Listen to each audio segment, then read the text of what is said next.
Bonjour, je m'appelle Alex.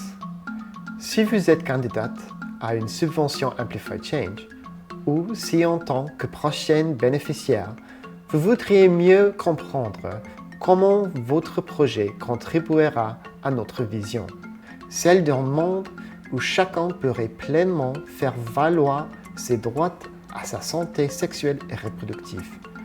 Cette vidéo est faite pour vous. Dans les minutes qui vont suivre, vous découvrirez comment votre projet peut contribuer à notre tirée de changement, comment choisir les indicateurs les mieux adaptés à votre projet et pourquoi c'est critique. Alors, en quoi consiste la tirée de changement d'Amplify Change? Elle montre le processus de changement sur lequel Amplify Change compte pour parvenir à concrétiser les droits de santé sexuelle et reproductive des femmes et des filles, des jeunes, des personnes vulnérables et marginalisées. En d'autres termes, elle représente la succession d'étapes à franchir pour progresser vers l'objectif ultime de garantir universellement l'exercice des droits de santé sexuelle et reproductive. Tout d'abord, nous avons identifié 5 domaines d'impact qui sont les domaines vers lesquels nous jugeons indispensable de concentrer l'action et le plaidoyer pour concrétiser notre vision. Votre projet n'est pas tenu d'être le reflet exact de ces domaines d'impact, mais il doit répondre à des enjeux ou défis en lien avec au moins l'un d'entre eux. Ces 5 domaines consistent à éliminer toutes les formes de violence basées sur le genre, améliorer l'accès aux services de santé sexuelle et reproductive en généralisant des services basés sur les droits, respectueux des cultures et sensibles au genre, faciliter l'accès à l'avortement légal et sécurisé et aux soins post-avortement. Développer l'accès des jeunes à une éducation complète à la sexualité, ainsi que des informations complètes et des services adaptés à leurs besoins. Éliminer la stigmatisation et la discrimination basées sur le genre ou l'orientation sexuelle. Vous trouverez plus d'informations au sujet de nos domaines d'impact sur notre site internet. Nos bénéficiaires actuels travaillent sur des thèmes variés qui s'inscrivent sur les domaines d'impact précités.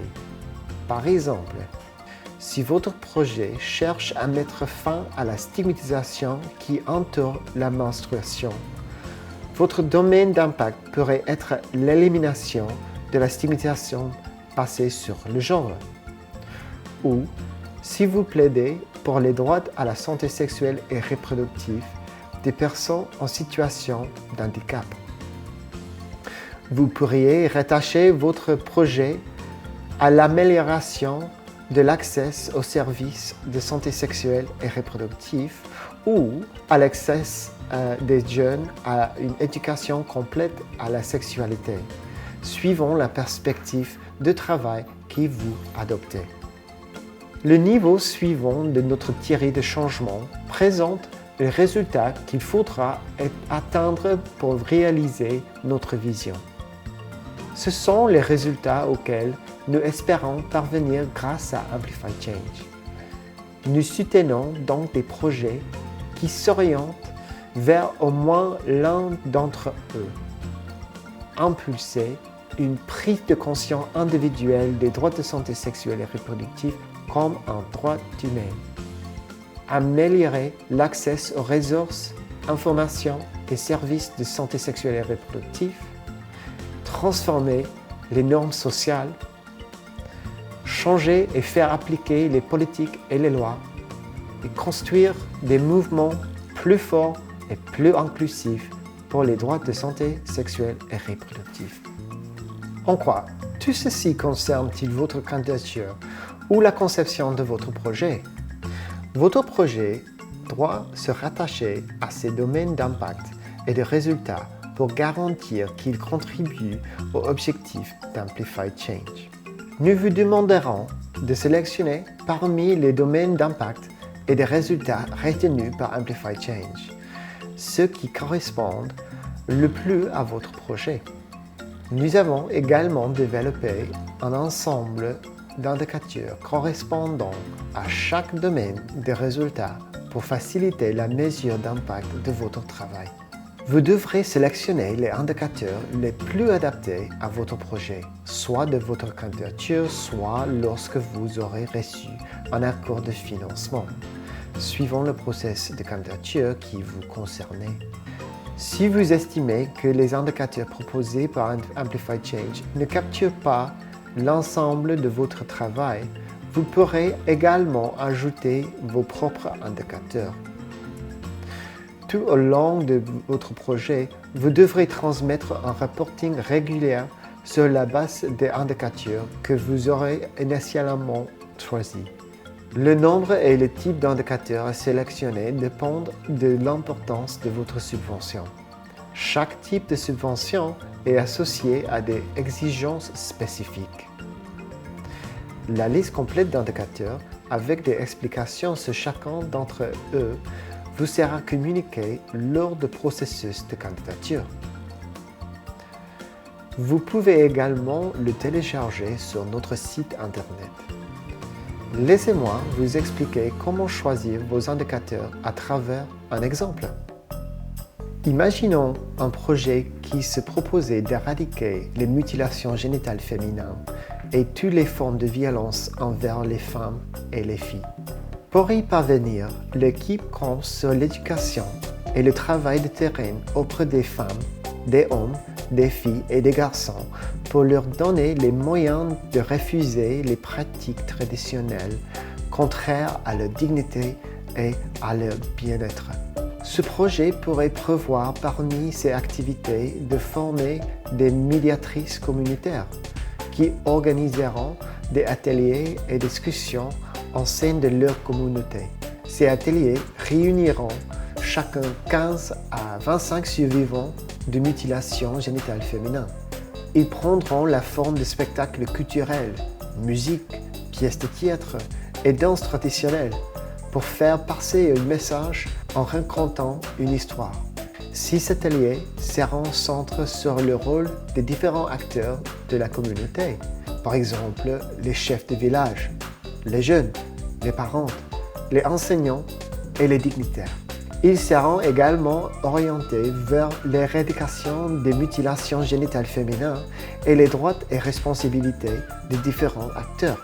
Ces activités seraient donc présentes dans le plan de travail du projet. Sur la base de la description du projet et de ses objectifs, on sélecte deux domaines de résultats. Impulser une prise de conscience individuelle des droits de santé sexuelle et reproductive comme un droit humain et transformer les normes sociales. Nous choisirons donc des indicateurs affiliés à ces domaines. De nombreuses activités sont prévues pour aller à la rencontre de la communauté.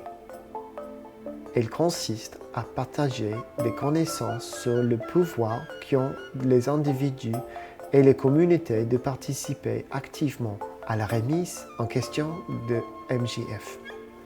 Nous pourrions donc sélectionner l'indicateur IA 2.1 qui mesure le nombre d'individus bénéficiaires du programme ayant acquis l'autonomie nécessaire pour exercer leurs droits en matière de santé sexuelle et reproductive. Par exemple, en signalant des cas de VBG, en recherchant des services pour la première fois. Comme le projet forme des survivants des mutilations génitales féminines chargés d'organiser les ateliers, nous pourrions également sélectionner IA 3.1 qui mesure le nombre d'individus bénéficiaires du programme issus des groupes marginalisés ayant activement rejoint les actions de plaidoyer pour les droits de santé sexuelle et reproductive. Puisque le projet sensibilisera des dignitaires religieux et communautaires au bien fondé d'abandonner les MGF, nous pourrions également choisir le SN 1.1 qui mesure le ralliement d'influenceurs clés à une vision progressiste des droits de santé sexuelle et reproductive, se traduisant par des manifestations publiques de soutien plus nombreuses et plus fortes et moins de prises de position adverses pour rendre compte de ce changement. Le projet compte s'adresser également aux hommes et aux garçons afin de transformer les normes sociales autour des MJF. Les progrès en la matière peuvent être mesurés grâce à l'indicateur SN1.2 qui évalue l'implication accrue de la population masculine dans le soutien actif aux droits de santé sexuelle et reproductive. Par exemple, en soutenant les femmes et les filles de leur famille dans l'exercice de leurs droits de santé sexuelle et reproductive, en s'exprimant publiquement sur le sujet, en participant à des rassemblements, etc. Pour chaque indicateur, vous fixerez vous-même vos objectifs de projet. Ceux-ci seront uniques, propres à votre projet. Une activité du projet ne peut pas faire office de résultat intermédiaire. Un résultat de crise à quoi vous comptez arriver sur une période donnée grâce à vos différentes activités. Ainsi, pour reprendre l'exemple de notre projet sur les mutilations génitales féminines, la formation des médiatrices permettra à X individus de prendre conscience des risques et des alternatives aux mutilations génitales féminines. Au terme des ateliers, vous devriez constater une meilleure connaissance des implications de mutilations génitales féminines et une meilleure compréhension de leur corps chez celles qui les ont subies. Nous vous demanderons de suggérer des moyens de vérification pour chaque résultat intermédiaire, à savoir les moyens qui permettront de s'assurer des progrès réalisés. Votre moyen de vérification peut être au format écrit, audio, vidéo ou sous une forme alternative. Nous sommes très intéressés par le fait de savoir comment vos activités et résultats sont parvenus à impulser un changement. Vous pourriez par exemple démontrer les progrès réalisés par une évaluation des connaissances des participantes, avant et après, par un témoignage des participants sur ce que leur a apporté l'atelier, ou en reportant les discours d'un chef de village qui prône désormais l'abandon des mutilations génitales féminines. Nous demandons à tous les bénéficiaires d'Amplify Change de nous faire un rapport d'avancement de leur projet tous les 6 mois. Ces rapports sont l'occasion de vous réunir avec vos équipes, vos bénéficiaires et vos partenaires pour faire le bilan de l'expérience et des leçons apprises au cours de votre projet. Lors de votre reporting, nous vous demanderons de nous faire part de vos progrès sur chaque résultat intermédiaire et de nous transmettre les moyens de vérification correspondants.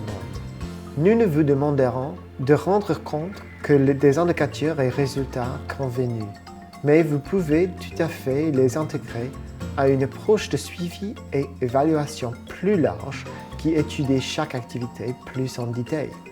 Nous sommes intéressés par tous les éléments disponibles sur les résultats de votre projet. Transmettre des rapports d'avancement structurés autour des résultats intermédiaires convenus avec des moyens de vérification associés et une exigence contractuelle. Tout regard dans la remise de ce rapport affecterait votre prochain déboursement des fonds. Nous vous conseillons de collecter les données de vérification au fur et à mesure, car il peut être très difficile de les obtenir après l'activité. Si vous travaillez en consortium avec des partenaires, vous devrez vous assurer qu'ils et elles aient bien conscience de ce point et qu'ils et elles vous transmettent le reporting en temps voulu pour préparer votre rapport d'avancement. Si votre projet est amené à changer au cours de la période de financement, il reste possible de convenir de nouveaux résultats et indicateurs. Pour être sûr de collecter les données dont vous aurez besoin pour mesurer les progrès réalisés. Il vous sera utile de développer un bon cadre de suivi et évaluation avant le lancement du projet. Il est également essentiel que vos résultats et indicateurs soient étroitement liés à vos activités, à votre budget, tout au long de la durée du projet. Merci de votre attention. J'espère que cette vidéo vous a été utile.